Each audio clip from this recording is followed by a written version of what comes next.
அனைவருக்கும் வணக்கம். நான் ஒரு தொழில் பண்ணுறேன். அந்த தொழில் எனக்கு லாபகரமாக இருக்கணும் அப்படின்னு இருந்தால், அப்படி இல்லை அப்படின்னா, இப்போ நிறையா பெண்கள் என்ன பண்ணுறாங்கன்னா, ஆன்லைன் பிஸ்னஸ்லாம் நிறையா பண்ணுறாங்க. புடவை சேல்ஸ் பண்ணுறது அது மாதிரி பண்ணுறாங்க. பணம் வரவை அதிகரிக்கும். நான் இப்போ சொல்கிற பரிகாரம் பணத்தை நல்லா ஈர்க்கக்கூடியது. அந்த தொழில் நல்ல சிறப்பாக இருக்கும்.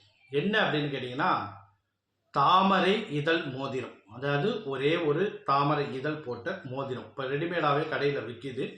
அப்படி இல்லைன்னா நீங்கள் ஆர்டர் கொடுத்து கூட செய்யலாம். ஒரு இலையாக போடணுமா, 2 இலையான்னு போட்டால் கண்டிப்பாக 2 இதழ் இருக்கும்.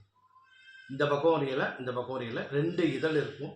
அந்த மோதிரம் அந்த தொழில் பண்ணுறவங்க பெண்களாக இருந்தாலும் ஆண்களாக இருந்தாலும் கையில் அணியிறது மிக சிறப்பான நல்ல பலனாக கொடுக்கும். இது என்ன ஆகும்னு கேட்டிங்கன்னா, அந்த தொழில் விருத்தியாகும். பண வரவை அதிகரிக்கும். இது நம்ம இப்போ நான்வெஜ் சாப்பிட்றோம் அப்படின்னா அந்த மோதிரத்தை கழட்டி வச்சிடணும். இரவு நேரத்தில் படுக்கிறதுக்கு முன்னாடி அந்த மோதிரத்தை கழட்டி வச்சிடணும். காலையில் எழுந்திரிச்சு குளிச்சுட்டு அந்த பூஜை ரூமில் அந்த மோதிரத்தை வச்சிட்டோம்னா அதை எடுத்து கையில் போட்டுக்கலாம். இது மாதிரி பண்ணுறதுனால நம்ம ஒரு தொழில் பண்ணுறதுனால அந்த தொழிலில் நல்ல ஒரு முன்னேற்றம் இருக்கும், லாபத்தை கொடுக்கும். ஆண்கள் பெண்கள் அனைவருமே இதை போடலாம். கண்டிப்பாக 2 இதழ் மோதிரம் போடுறது நல்ல சிறப்பான பலனை கொடுக்கும். நன்றி, வணக்கம்.